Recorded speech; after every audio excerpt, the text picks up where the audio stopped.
nating pagdinig sa Blue Ribbon Committee kaugnay ng malalang kalagayan ng bansa natin tungkol sa mga baha na dumarating at nananatili sa matagal na panahon. Marami tayong na-establish na mga bagay na hindi kinontra ng mga ahensyang kinauukulan katulad ng DPWH, ng DBM at yung mga initial na representatives na dumalo galing sa 15 contractors na na-identify ng Pangulo kamakailan lang. Mahalaga yon sapagkat mula doon, gagamitin na natin yung mga yon sa pag-usad ng ating mga pagdinig. Kung gagamitin natin yung mga legal terms na ginagamit sa korte, we have successfully laid the predicate, sabi nga. Mga premises ay walang kumontra katulad nung mga initial na findings ng Pangulo na sa mahigit na 2,500 na contractors, halos 15 lang ang namunini, halos 18% nung naunang kwenta na 545 billion worth of flood control project. Although kalaunan, na-clarify yun, hindi lang yun ang talagang amount,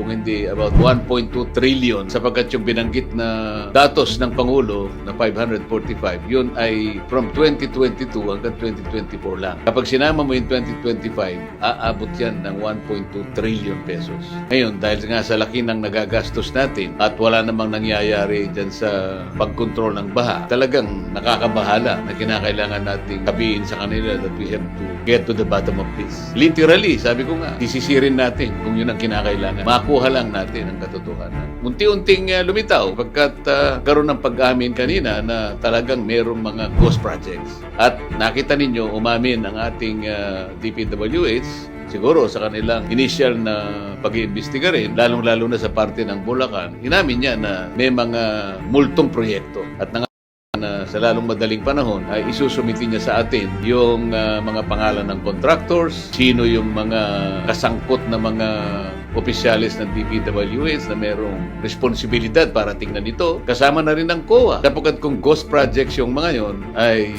hindi naman siguro nakakabilib na sabihin nila na na-audit nilang mabuti yun. Wala man lang pumasok sa kanilang report na may mga ghost projects. Lumitaw din kung ang pag-uusapan ay ghost projects, nasaan na yung mga bands, yung mga performance band na pinost ng mga contractors. Lahat kasi ng project, may kaukulang garantiya yan ng mga banding companies. So umamin si Secretary Bunuan na kapag na-establish niya yung mga yon, mapipilitan na habulin yung mga insurance companies na nag-post ng mga bonds para sa kapakinabangan ng ating bansa. Kinakailangan maibalik kung talagang ghost projects. Sa umpisa pa lamang yon. At nagmungkahi tayo na kung gagawin niya ng madalian ng pag-imbestiga na kanyang ipinangako, kung po pwede ay isangkot niya ang ating komite, yung Blue Ribbon, kapagkat meron naman tayong kakayahan na mag-deputize ng hanggang 2 staff natin upang sa ganun ay meron tayong participation. Ng pangako nga nga niya kasi wala naman tayong backhoe dahil ang paraan na gusto ng chairman ay tingnan natin physically. Kung yan ay may mga multo ay kinakailangan nating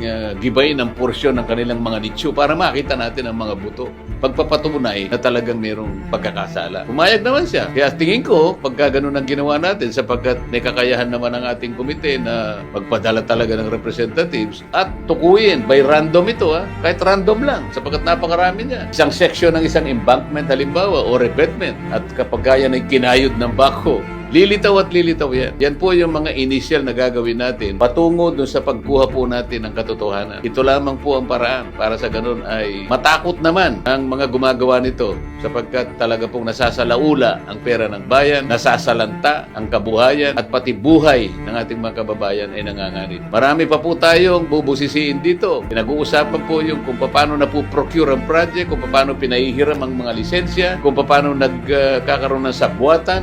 Hindi po kasi po pwede na mag-bid ka sa maraming project sa buong kapuluan kapag mangyayari nun ay parang napakarami mong technical persons at napakarami mong technical equipment na imposible pong maipundar ng kahit kisino pang kontraktor. Yan po yung sisimulan nating tingnan at nakikita natin na makikipag-cooperate siguro naman ang mga kinauukulan. Hiningi po rin natin sa DBM yung mga pondo na nanggaling sa program funds at saka doon sa insertion sa mga bicameral conference sapagkat may nakakuha po po tayo ng impormasyon na dito po talaga nagagamit ang katiwalian sapagkat yung mga politikong involved dito nakakakuha sila ng komisyon na halos 30% ng project. At kapag ka isinama mo ang lahat ng mga komisyon, ang lahat ng may kinalaman sa project na yan, ang natitira na lamang po ay 26%. Ibig sabihin po, sa bawat 1 milyon na pondo ng isang flood control project, 26 million na lamang po ang magagamit para tapusin ang project. Kaya po nasasalaula, hindi nagiging epektibo, ang nangyayari po ay parang walang nasasagkaan, walang napipigilan na baha kung hindi tuloy-tuloy po ang baha na kagaya po ng inyong nasasaksiyan sa ating panahon. Maasa po kami na pagtityagaan po ninyo na sundan ang ating mga ginagawang pagdinig. Para sa ganun po ay makatulong naman kayo na maging vigilant kayo sapagkat nasa inyo po lahat ang buhay ng ating ginagawa. Salamat po sa inyong pagtityaga. Sana po ay lalo kayo magkaroon ng interes para proteksyonan ang ating